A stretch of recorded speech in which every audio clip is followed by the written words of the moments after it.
Our objectives in this lesson are the following. Number 1, illustrate and define the geometric sequences and series, including their key components. Number 2, calculate the nth term of a geometric sequence. Number 3, compute the geometric series. Number 4, solve problems involving geometric sequences and series. And number 5, demonstrate appreciation of the importance of geometric sequences and series. But before this, here is the answer in the extra problem I gave in our previous lesson. Kindly comment down if you got it correct. Let's begin with a quick mystery pattern challenge. Observe the sequence carefully. 2, 4, 8, 16, 32. Can you identify the pattern? Pause the video for a few seconds and try to predict the next term and the eighth term. If your answer is 64 for the next term and 256 for the eighth term, excellent, you got it right. Now, can you predict the 10th term? What pattern do you notice? How is each term obtained from the previous term? What is the common multiplier? It is 2. Now, allow me to express this sequence in table format. The first term is 2, the second term is 4, the third term is 8, the fourth term is 16, and the fifth term here is 32. Now, can you express the term in such a way that you're only going to use the first term and the common multiplier? Let me give you an example. 4 is equal to 2 times 2. 2 here is the first term and this 2 is the common multiplier. How about 8? Using only 2 and 2. 8 is equal to 2 times 2 is squared. 2 is squared is 4 times 2 is 8. How about 16? 16 is equal to 2 times 2 cubed. 2 cubed is 8 times 2 is 16. I bet you know what's the answer for 32. 32 is equal to 2 times 2 to the fourth. Because 2 to the fourth is 16 times 2 will give you 32. Now, what can you say with these exponents? But before you answer that, let me rewrite this as 4 equals 2 times 2 raised to 1. 2 raised to 1 is still 2 times 2 will give you 4. While 2 is equal to 2 times 2 raised to 0. Any number except 0 raised to 0 is 1. So 1 times 2 is still 2.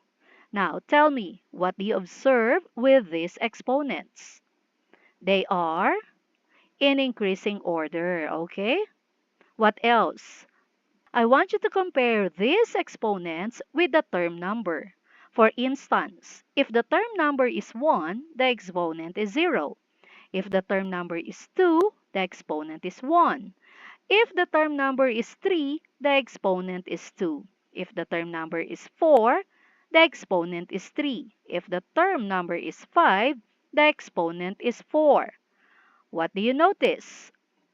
The exponent is always 1 less than the term number. Now, do you think you can predict the 10th term? Let's do it together. So it will be a sub 10 is equal.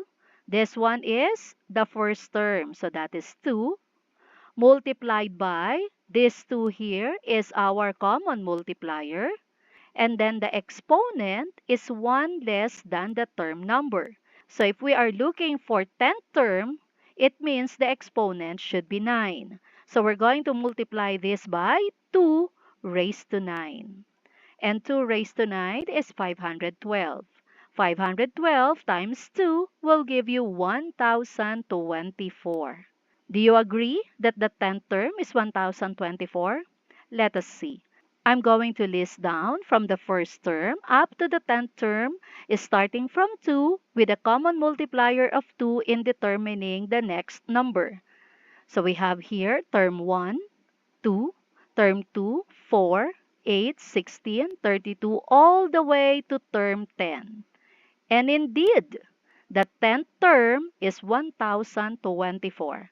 It means our answer is correct. Now, let us talk about that formula that we just discovered.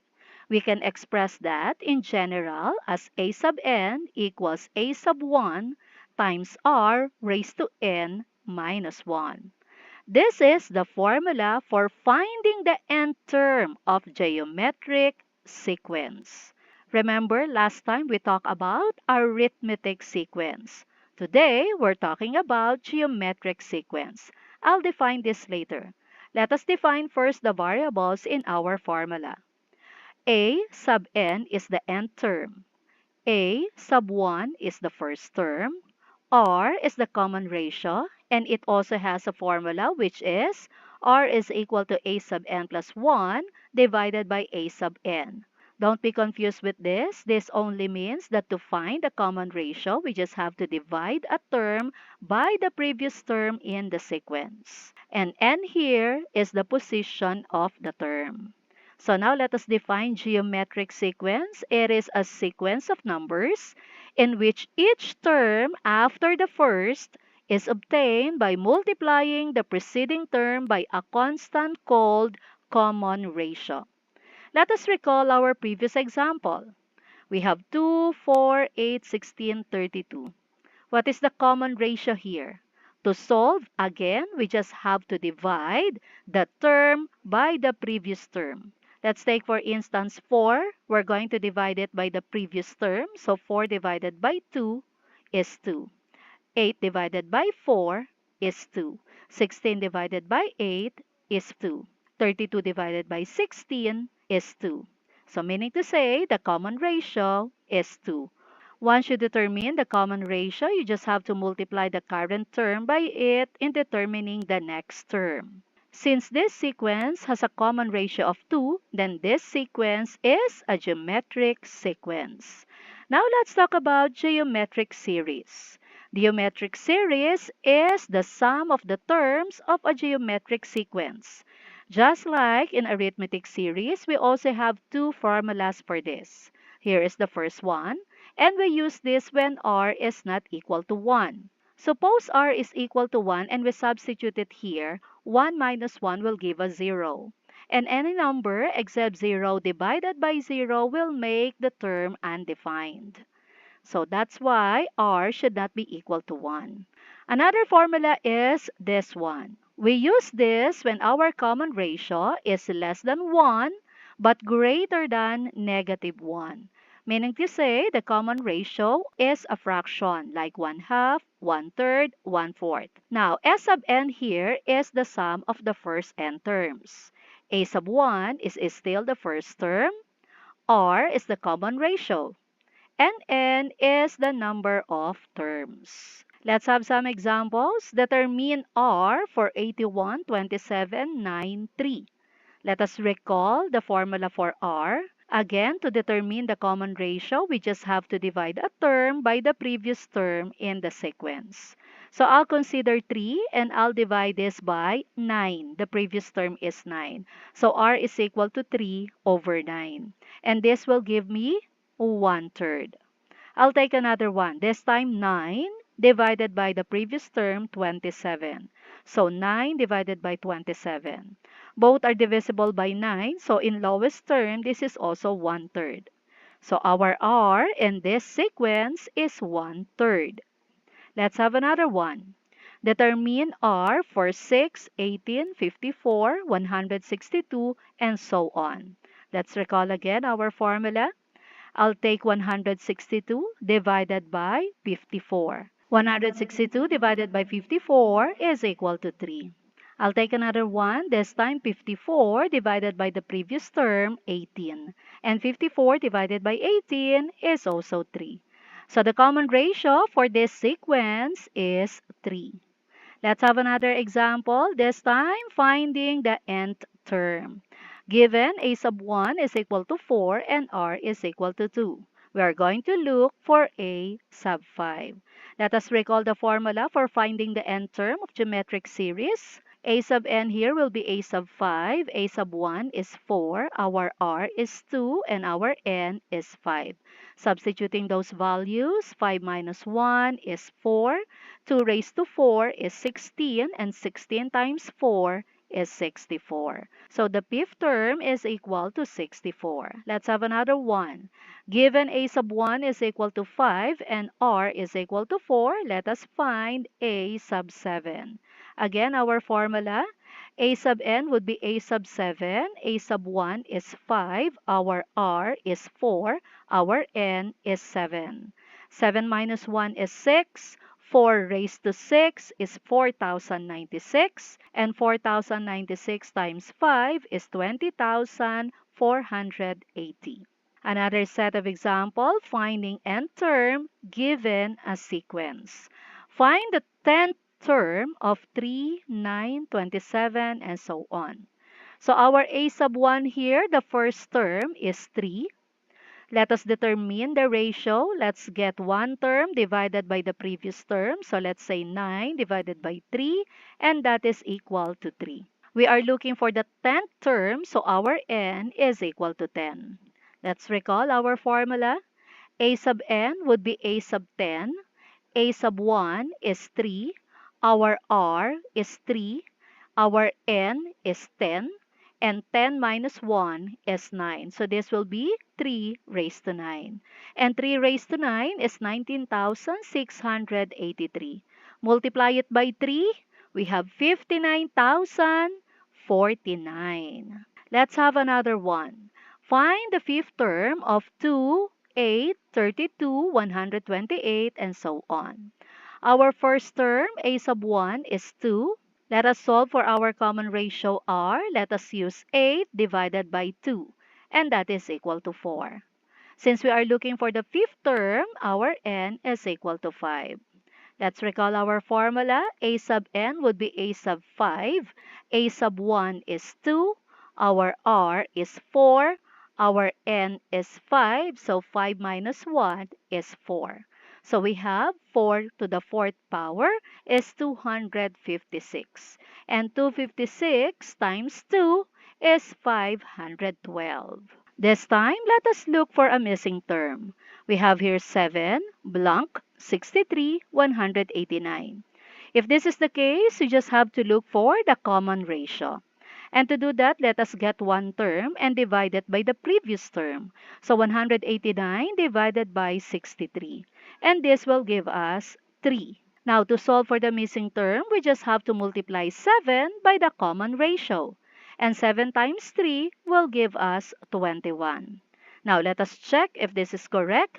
Let us multiply 21 by the common ratio, 21 times 3, and this will give us 63. And that is the next term. So we have 7, 21, 63, 189. Another one, 96, 48, blank, 12, 6. So this time, the sequence is in diminishing order. So again, let us solve for a common ratio. I'll take 48 divided by the previous term, 96. And this will give me 1/2. So to solve for the missing term, I'll just multiply 48 by 1/2. 48 times 1 is 48 divided by 2 is 24. So the missing term is 24. To check, I'm going to multiply 24 by the common ratio. 24 times 1 is 24 divided by 2 is 12. And indeed, that is the next term of the sequence. Let's have another set of examples. Let's determine the number of terms. We have 5, 15, 45, up until 1,215. How many terms are there in this sequence? Our first term, a sub 1, is 5. Let's look for a ratio. Let's take 15 divided by 5. This will give us 3. And our a sub n, the last term, is 1,215. Let us recall the formula. Our a sub n would be 1,215. Our a sub 1 would be 5. Our ratio is 3. We're still looking for n, that is the number of terms, and then minus 1. So we have 1,215 is equal to 5 times the quantity 3 raised to n minus 1. To simplify this, I'm going to divide both sides by 5. So these 5 will cancel out. 1,215 divided by 5 is 243. Since my base here is 3, I am going to express 243 in exponential form wherein the base is also 3. And that would be 3 to the 5th power. 3 times 3 times 3 times 3 times 3 is 243. Now, exponential property, when the bases are the same, you just have to equate the exponents. But first, let me remove this parenthesis here. The bases are the same. Now, I'm going to equate the exponents. 5 is equal to n minus 1. Applying subtraction property of equality or moving this negative 1 on this side, it will become positive. 5 plus 1 is equal to 6. So n is equal to 6, meaning to say there are 6 terms in this sequence. Do you agree? Let us list down the terms.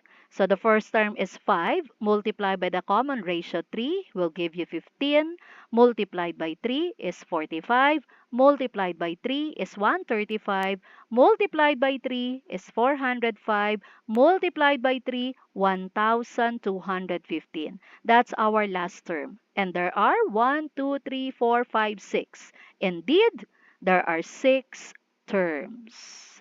Let's continue. This time, let's find the common ratio, first term, and nth term. Given a sub 3 is equal to 24, a sub 6 is equal to 192, find letter A, the common ratio, letter B, a sub 1, and letter C, a sub 5. Let's recall our formula. I'll apply this formula first to a sub 3. So a sub 3 is equal to a sub 1. We do not know it yet. R, we still do not know it. Our n is 3, so 3 minus 1 is 2. So we have a sub 3 equals a sub 1, r is squared. We already know the value of a sub 3, that is 24. Let us substitute that. Let this be my equation 1. I'll do the same thing this time with a sub 6. I'll apply this formula with a sub 6. So it will become a sub 6 is equal to a sub 1 times r raised to 6 minus 1. And 6 minus 1 is 5. I already know the value of a sub 6, and that is 192. Let this be my equation 2. Since both equations have a sub 1, I'm going to divide equation 2 by equation 1. I'll copy equation 2, divide it by equation 1. In this way, a sub 1 will be cancelled out. 192 divided by 24 is equal to 8. Now, how about r to the 5th divided by r squared? Applying law of exponents, we are going to copy the base and subtract the exponents. So 5 minus 2 is 3. So r to the 5th divided by r squared is r cubed. Now, to solve for r, we're going to extract cube root on both sides. So the index here and this exponent will cancel out, leaving you r. And the cube root of 8 is equal to 2. Now we have our r, the common ratio. Let this be my equation 3. Next, I'm going to substitute equation 3 to equation 1. Or you can also do 3 to equation 2. Right now, I'm going to substitute equation 3 to equation 1. So this will become 24 is equal to a sub 1. Our r is 2, so 2 is squared. And 2 is squared is equal to 4. To solve for a sub 1, I just have to divide both sides by 4. So these 4 will cancel out, and 24 divided by 4 is 6. So a sub 1 is equal to 6. I now have the first term. The last one is a sub 5. Let us apply this formula. Our a sub n would be a sub 5. Our a sub 1 is 6. Our r is 2. Our n is 5. And 5 minus 1 is equal to 4. 2 raised to the 4th power is 16. And 16 times 6 is 96. So the fifth term is 96. The common ratio is 2. A sub 1, the first term is 6. A sub 5, the fifth term is 96. Now, let us find sum of geometric finite series. Find the sum of 2 plus 6 plus 18 plus 54. Our first term, a sub 1, is 2. Now, let us look for the ratio. Let's get one term and divide by the previous term. 6 divided by 2 is equal to 3. And how many terms do we have here? 1, 2, 3, 4. So our n is equal to 4. Since our r is greater than 1, we're going to use the first formula. S sub n would be S sub 4. A sub 1 is 2. R is 3. N is 4. R again is 3. 3 raised to 4 is 81. 2 and 2 here will cancel out. 1 minus 81 is negative 80. Divided by negative 1 is positive 80. So the sum of this sequence having 4 terms is equal to 80. Let's have another one. Find the sum of the first 6 terms of the series 5, 10, 20, 40, and so on. This is an infinite series, but we are asked to determine the sum of only the first 6 terms. So still, we're going to use this formula. Our first term, a sub 1, is equal to 5. Let's determine our ratio. Let me use 10 divided by 5, and this will give me 2. Next, our n would be 6 because 6 terms. N is equal to 6. Let's recall again the formula. S sub n would be S sub 6. Our a sub 1 is 5. Our r is 2. N again is 6. And r again is 2. 2 to the 6th power is 64. 1 minus 64 is negative 63. 5 times negative 63 is negative 315. And negative over negative is positive. So S sub 6 is 315. So the sum of the first 6 terms of this infinite series is 315. Now let's determine the sum of an infinite geometric series. Find the sum of 12 plus 6 plus 3 plus and so on. Our first term, a sub 1, is equal to 12. Let's determine our ratio. Let's get 6 divided by 12, and this will give us 1 half. We do not have n here because this is an infinite series. And since our r is 1 half, which means less than 1, we're going to use the second formula. S sub n is equal to a sub 1 divided by 1 minus r. Our a sub 1 is 12 and our r is 1 half. 1 minus 1 half is still 1 half. So this is a whole number divided by a rational number. So this one will flip. It will become 12 times 2. And this will give us 24. So the sum of this infinite series is 24. Let's have another one. Find the sum of 18 plus 9 plus 4.5 plus and so on. Our first term, a sub 1, is 18. Let's determine our ratio. Let's get 9 divided by 18. And this is also 1 half. Again, our r is less than 1, so we're going to use this formula.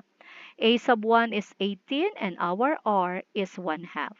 1 minus 1 half again is 1 half. This will flip. 18 times 2 is 36. So the sum of this series is 36. You might wonder, why does an infinite series have a sum? Let's recall our example earlier, 12 plus 6 plus 3 and so on. Allow me to express this in table format. So here are the terms and here are the partial sum. Let's start with the first term. So the partial sum is 12. Then let us add the second term. 12 plus 6 is 18. Let's add the third term. So that would be 18 plus 3 is 21. We know that the common ratio is 1 half. So 1 half of 3 is 1.5. I'm going to add it to 21. That will give me 22.5. Half of 1.5 is 0.75. Adding it to 22.5 will give me 23.25. Half of 0.75 is 0.375. Adding it to 23.25 is 23.625. What do you notice with the partial sum? The sums get closer and closer to what number? To 24. They will never go far beyond 24 because the added terms keep shrinking. If you are going to go back to our answer in this example, our sum for this series is 24 indeed. But not all infinite geometric series have sums. Infinite geometric series only have finite sums when the terms continuously decrease towards zero, or if our ratio is less than 1 but greater than -1. Let's take a look at this series. Notice the terms are becoming larger and larger. So the series diverges and it has no finite sum. So once again, even if it is an infinite series but the ratio is less than 1 but greater than -1, then there is a finite sum. Let us try this. A bacterium doubles every hour. If 50 bacteria are present initially, how many after 6 hours? Okay, our initial number of bacteria is 50. That would be our A sub 1. That's 50. Next, our R is 2 because it says here double. So the common ratio is 2. Now, how about our N? It says here after 6 hours. Would it be N is equal to 6? No, it should be N is equal to 7. Why? Since the initial amount starts at time 0, after 6 hours, we arrive at the 7th term. Let me show you. So A sub 1 is the start, that is 0 hour. A sub 2 is after 1 hour. A sub 3, 2 hours. A sub 4, 3 hours. A sub 5, 4 hours. A sub 6, 5 hours. So A sub 7, 6 hours. So our N is equal to 7. Let's recall our formula. A sub n here will be A sub 7. Our A sub 1 is 50. Our R is 2. N again is 7. 7 minus 1 is equal to 6. And 2 raised to the 6th power is 64. 64 times 50 is 3,200. Are you convinced? Let us check that with our table. So at the start, there is initially 50 bacteria. Since our R is 2, it means this doubles. 50 times 2, 100, times 2 is 200, times 2 is 400, times 2 is 800, times 2, 1,600, times 2, 3,200. So indeed, there will be 3,200 bacteria after 6 hours. Let us do extra challenge. Two cell phone data plans. Plan A doubles data every month starting at 2 gig. Plan B adds 3 gig every month starting at 2 gigabytes. Which plan gives more data after 6 months? Let's start with Plan A. Since the word here is double, then this is a geometric pattern. So let's recall the formula. A sub n would be A sub 6. A sub 1 is the starting, which is 2. Our R is 2 because it says here doubles. Then for n, after 6 months. So that would be n minus 1. 6 minus 1 is equal to 5. 2 raised to the 5th power is 32, and 32 times 2 is 64. So 64 gig after 6 months. Now let's take a look at Plan B. It says here add, so this must be arithmetic pattern. Do you still remember the formula for finding the n term in an arithmetic sequence? That is A sub n equals A sub 1 plus quantity n minus 1 times d. So A sub n would be A sub 6 again after 6 months. A sub 1 is starting at 2 gig. Your n would be 6. And your d, the common difference is 3. Adds 3 gig every month. Let us substitute those values. 6 minus 1 is 5 times 3 is 15. And 15 plus 2 is 17. So after 6 months, 17 gig. So which plan gives more data after 6 months? Plan A gives more data. So this shows that geometric growth increases much faster than arithmetic growth because exponential growth overtakes linear growth. For the summary, here are the things that we discussed in this lesson. Take time to understand this. Now, it is time to check your understanding. Pause this video for more time.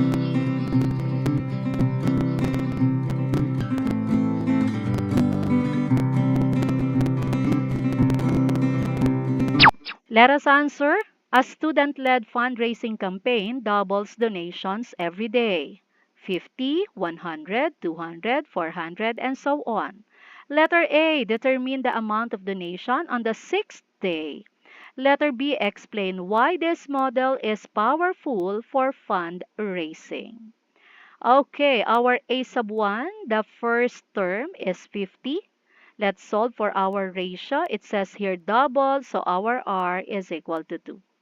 Now, on the sixth day, so our N is equal to 6. Let's recall the formula. A sub N would be A sub 6, A sub 1 is 50, R is 2, N is 6.